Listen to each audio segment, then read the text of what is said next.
Dari pertama kali gua ngekos di situ, gua ada disambut sama yang namanya suara ketukan. Ketukan ini berasal dari toilet di belakang kamar gua. Ada suara di saat gua lagi mandi. Itu suaranya tuh seperti hey. Ketika gua mau buka pintu kamar, itu jelas banget gua lihat ada sosok anak kecil yang lewat di depan jendela kamar gua. Mereka sering nampakin di pintu kayak apa ya, kayak ngintip. Si Arab ini sering bilang kalau dia tuh kalau lagi di kosan sering ngobrol sama temennya yang warna hitam. Ternyata suara piring jatuh tuh nggak ada sama sekali. Sampai akhirnya karena si yang punya kos ini pun sama, sebenarnya dia risih dengan suara-suara yang aneh itu. Sampai akhirnya yang punya kosan ini tuh ngundang paranormal. Oke guys, assalamualaikum warahmatullahi wabarakatuh. Ketemu lagi bersama gue Ricky Permasuara di Jejak Rama TV, dimana gue sekarang bakal nyeritain cerita horor gue, pengalaman ngekos selama 6 tahun di kosan yang keempat. Jadi pengalaman sewaktu gue di kosan yang keempat ini sebetulnya kok cukup panjang, karena gue ngekos di kosan yang keempat ini cukup lama, kurang lebih 4 tahun. Di kosan gue yang keempat ini terbilang sangat horor karena dari segi bangunannya sendiri itu udah lama dan banyak banget kamar. Kalau dibilang rame, sebenarnya ini kosan rame banget. Jadi kosan ini tuh terbilang gak pernah kosong. Kurang lebih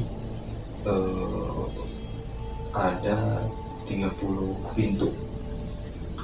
Di antaranya ada yang toiletnya di dalam dan ada toiletnya yang di luar. Meskipun dibilang ramai dan nggak pernah kosong, tapi tetap pasti kalian juga yang sempat ngekos pasti punya kesan horor tersendiri. Karena apa ya, yang namanya kosan tuh identik sama yang berbau-bau horor. Pasti ada aja lah kejadian yang gak kalian sangka-sangka, dari mulai yang mengetuk pintu, bayangan, entah itu suara. Pasti gue yakin bang, itu pasti ada.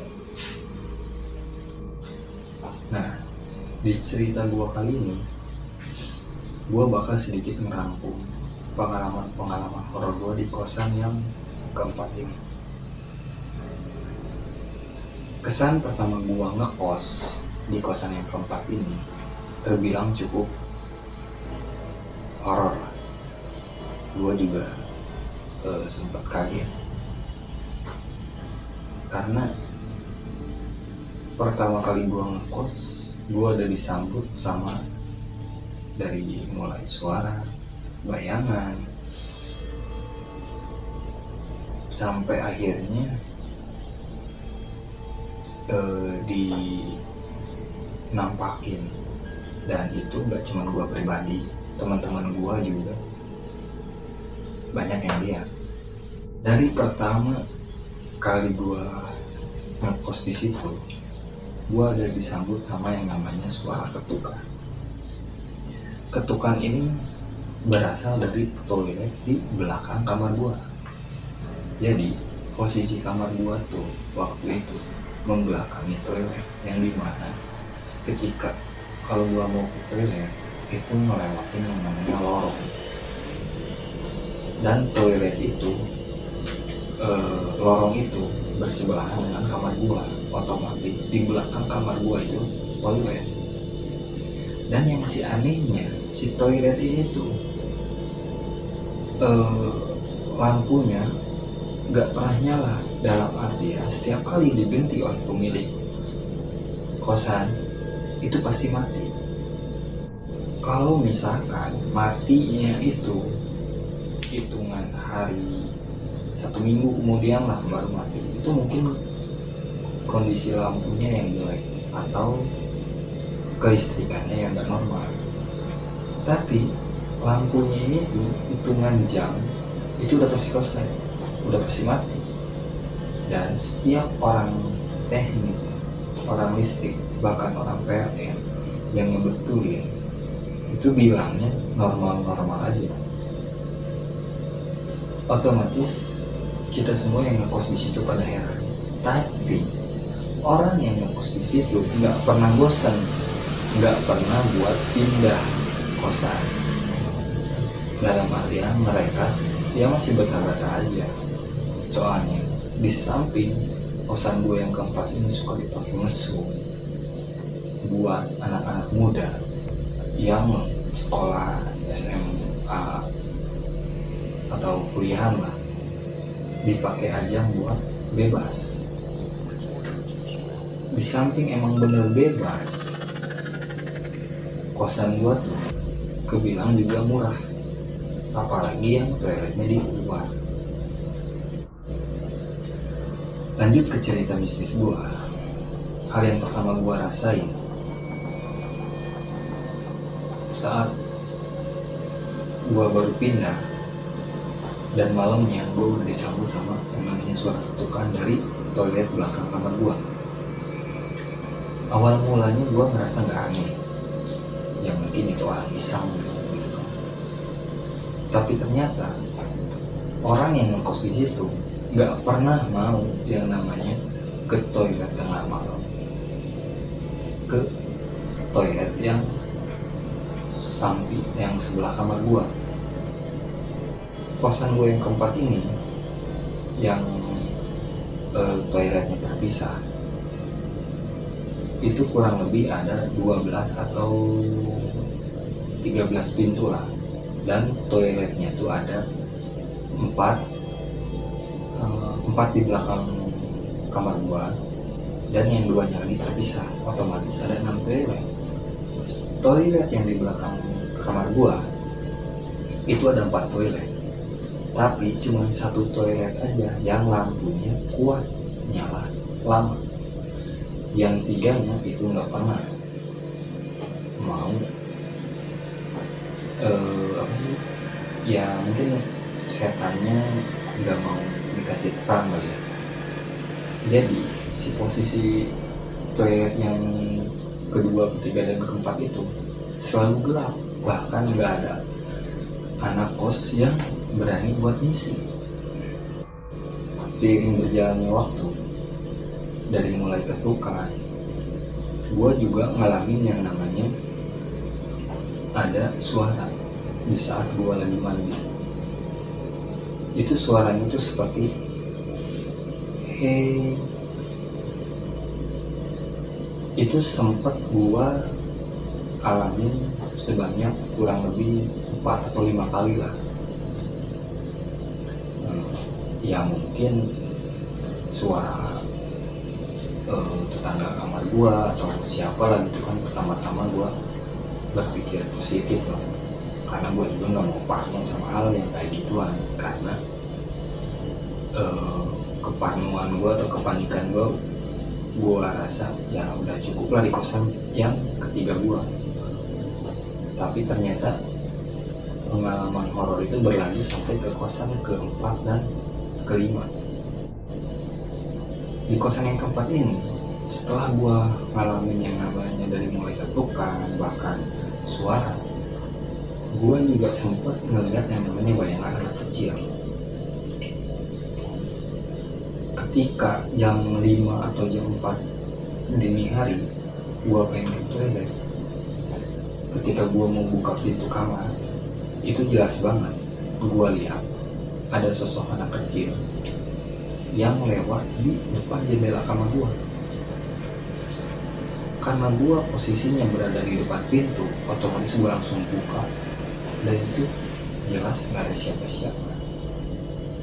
Bahkan orang lain yang lewat pun nggak ada, karena nggak mungkin di kosan gua ada anak kecil, karena kondisinya memang orang dewasa semua. Dan peristiwa itu selalu berlanjut di malam hari, sampai akhirnya gue ngerasa nggak aneh sama yang namanya bayangan. Karena gue berpikir kalaupun gue teriak, itu banyak orang yang nolongin. Karena kondisi kosan yang gue ceritain itu nggak pernah sepi, dalam artian setiap kali ada yang kosong pasti langsung isi. Nggak pernah sampai bertahan selama seminggu kosong, karena kebilang kosannya banyak diminati lah di daerah Cianjur. Setelah beberapa bulan kemudian, gue coba buat pindah kamar karena gue ngerasa terganggu sama yang namanya ketukan kalau di tengah malam. Karena posisi kamar kos yang kosong cuman ada satu kamar, dan itu pun masih toiletnya yang terpisah. Tapi seenggaknya gue nggak ngedenger yang lagi yang namanya ketukan. Akhirnya gue pindah ke kamar yang lain. Kamar gue yang kali ini gue pindah ke kamar yang di samping toilet yang ada 2 pintu. Jadi si posisinya itu dari toilet yang lorong yang dulu pertama kali gua isi itu ke halang 3 kamar. Di situ ada toilet tadi, dan toiletnya itu nggak melalui lorong, jadi kelihatan lah sama umum si pintu toiletnya tuh, jadi nggak mesti lewat lorong dulu. Ya gua rasa aman, ya akhirnya gue pindah ke situ. Berselang beberapa hari setelah gue udah pindah ke kamar itu, ternyata hal yang sama juga gue rasain. Dari mulai ketukan, bayangan, sampai ada suara yang mandi. Tapi kalau misalkan di kamar mandi yang yang pertama yang lewat lorong itu, si setan yang gak mau kena cahaya, lain cerita sama kamar mandi yang 2 pintu ini. Yang 2 pintu ini kondisinya si WC-nya tuh nggak pernah basah, dalam artian si airnya tuh susah keluar, sedangkan kondisi pipanya tuh nggak pernah yang namanya mampet atau macet atau segala hal, itu nggak pernah. Ketika dicek pun ya dirasa aman-aman aja, karena kebetulan di kosan itu tuh punya yang namanya penjaga. Ya memang sudah tua, tapi kebilang cukup handal lah dalam mengatasi yang namanya macet atau segala macam listrik gitu. Dan bahkan penjaga itu bilang beliau ngerasa capek setiap sering kali ngebetulin yang namanya kelistrikan di toilet yang 4 pintu yang lewat lorong gitu kan, atau ngebenerin pipa di kamar mandi yang 2 pintu. Tapi ya gua rasa agak aman, karena apa? Karena di samping terbuka, ya balik lagi asumsi pikiran gua saat itu, ketika kalau ada apa-apa gua teriak pun yakin pasti banyak orang yang nolongin. Berlanjut beberapa bulan kemudian, gua coba pindah-pindah kamar, tapi tetap di kosan di kamar yang toiletnya di luar. Gua itu udah nyampe 4 kali pindah, mungkin 4 kali pindah kamar, dan yang gua rasain itu sama, ada bayangan yang lewat, suara ngetuk pintu, itu pasti gua alamin. Ternyata setelah gue kenal lama sama orang-orang yang kos di situ, mereka pun sama mengalami hal yang serupa, dari mulai ketukan, bayangan, dan suara-suara aneh. Gak berselang lama, gue coba ngajuin buat pindah kamar ke yang toiletnya di dalam. Akhirnya ketika ada posisi kamar yang kosong, yang toiletnya di dalam, akhirnya gue dikasih tahu dan gue langsung minta pindah kamar. Nggak berselang lama, beberapa bulan kemudian gue pindah kamar lagi, dan yang lebih ekstrim gue alamin lagi di kamar yang posisinya toiletnya di dalam. Kalau misalkan suara dan bayangan itu gue rasa udah nggak aneh,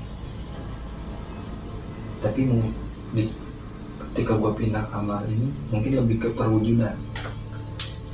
Mereka sering nampakin di pintu kayak apa ya, kayak ngintip. Pertamanya sih gue merasa halu, mungkin perasaan gue, tapi ternyata teman-teman gue mereka hampir ngalamin apa yang gue alami. Sering kali gue minta buat teman-teman gue nemenin gue di kosan buat nginep, dan mereka semua nemenin gue. Bahkan kebilang setiap minggunya itu mereka pasti nginep di kosan gue, terutama di malam minggu. Sampai akhirnya gue ngerasa udah kebal terhadap yang namanya suara, bayangan, bahkan yang ngintip. Gue udah cuek lah, udah ya bodo amat gitu kan. Oh, mereka udah sampai nyolek kita kan. Tapi setelah beberapa tahun kemudian, gue udah sampai bosan, gue udah lulus sekolah, gue udah mulai kerja, gue sempat berpikiran pengen pindah kosan. Entah itu gue pindah ke kosan mendekati tempat kerja gue, atau ke kosan yang benar-benar nyaman. Entah si penunggu kosan ini tahu apa yang gue pikirin, entah si penunggu kosan ini peka terhadap orang-orang yang mau pindah. Gue dikasih banyak banget kejutan, dari mulai temen gue shock ngeliat penampakan jelas, dari mulai ada orang yang kerasukan. Itu sering banget kejadian, terutama temen gue yang namanya Dika.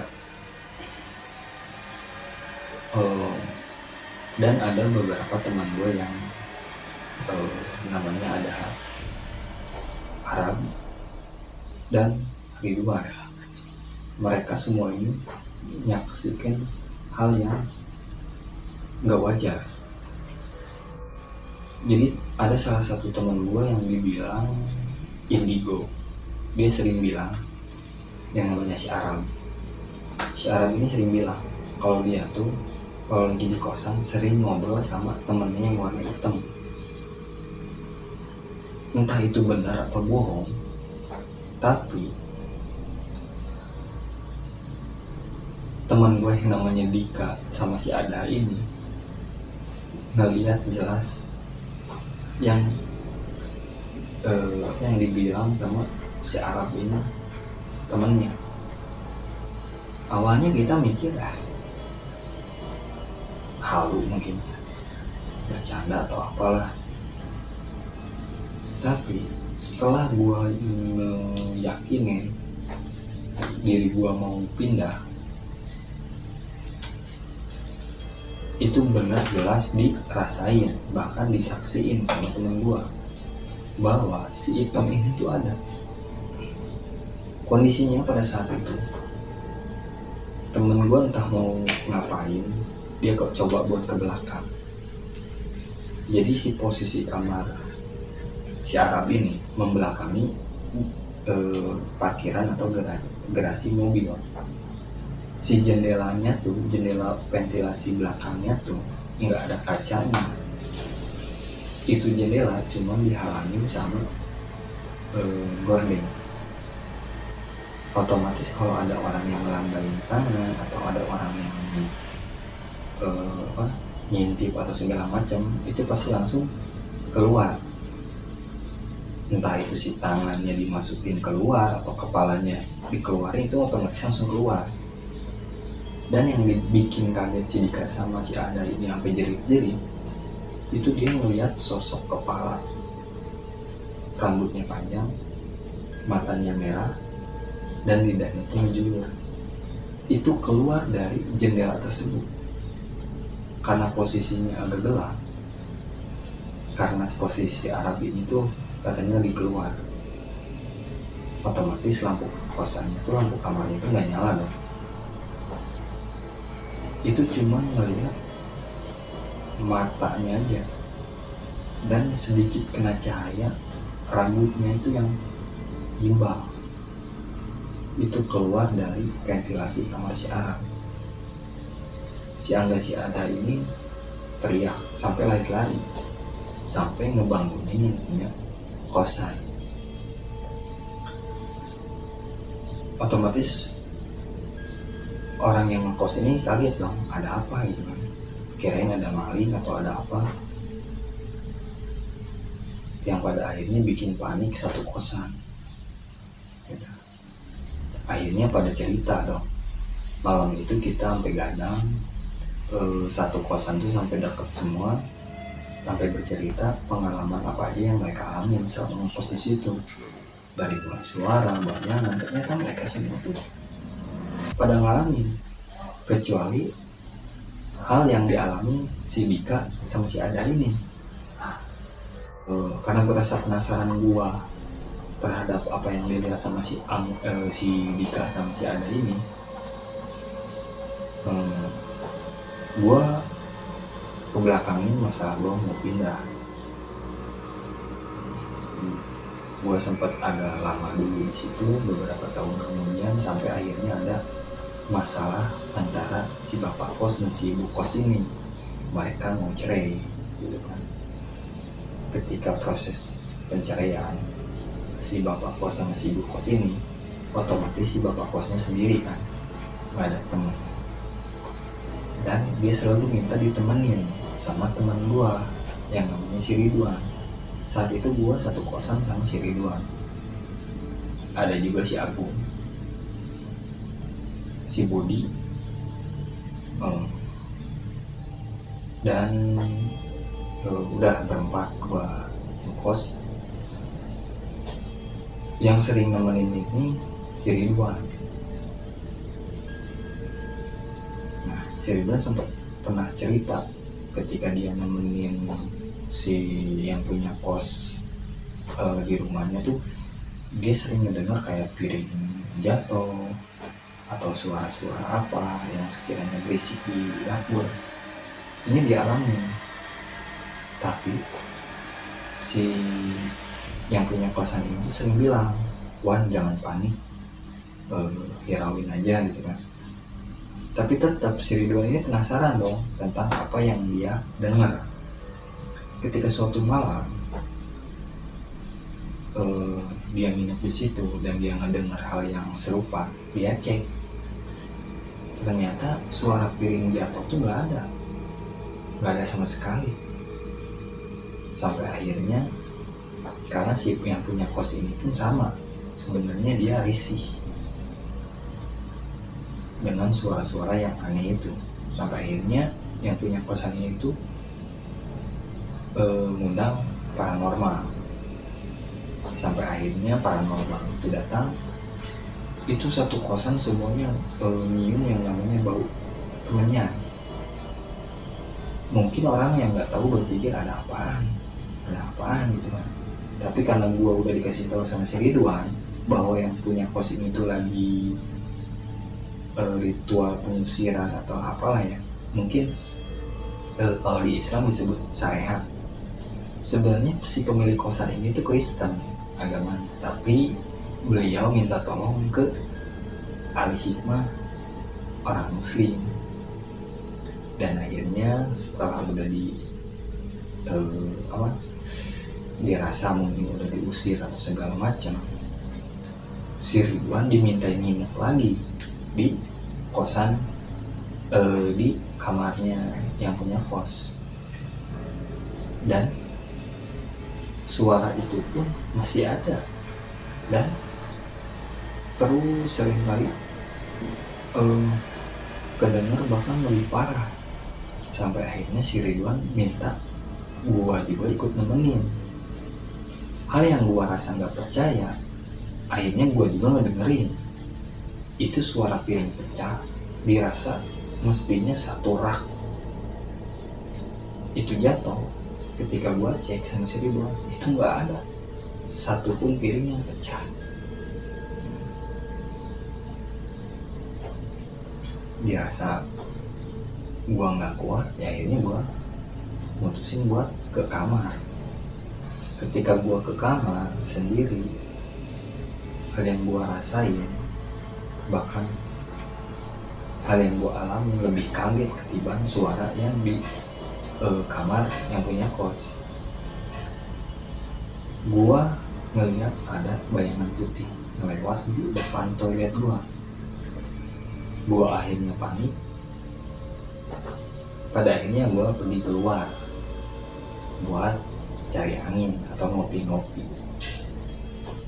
Beberapa bulan kemudian, sampai akhirnya gua ngerasa udah capek sama hal yang gua alami, karena emang banyak banget tekanan dari segi si bapak kos yang udah mulai udah mulai nggak nyaman dalam artian temperamen semenjak bercerai dengan istrinya. Akhirnya gue mutusin buat pindah lanjut ke kosan yang kelima. Oke guys, jadi cukup sekian cerita gue di kosan yang keempat. Kalau kalian yang belum dengar pengalaman gue di kosan yang ketiga, kalian boleh cek di deskripsi, nanti gue cantumin. Di situ ada pengalaman cerita gue di part yang ke-1. Dan untuk di cerita gue yang selanjutnya, gue seperti biasa akan upload di malam Jumat berikutnya. Jadi jangan lupa subscribe dan nyalain lonceng. Kalau kalian suka atau punya pengalaman horor hal yang serupa sama apa yang gue alami, kalian juga boleh komentar. Atau ada yang sama pernah ngekos di daerah Cianjur juga, kalian juga boleh komentar. Tapi gue minta jangan sampai kalian nyantumin alamat kosannya atau pemilik kosannya. Kalaupun kalian ingin melihat teman gua mohon buat jangan sebut nama pemiliknya, biar nggak ada unsur menyinggung atau menjatuhkan. Oke, terima kasih udah nonton video gua di part yang kedua season 1 ini. Dan salam keramat.